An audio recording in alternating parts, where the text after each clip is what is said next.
I've just got this faulty TV behind me, and this is all it'll do.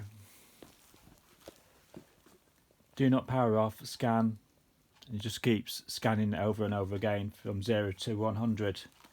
So this bit's a new bit to what's going to be put into the TV. So once it's done, it should work okay.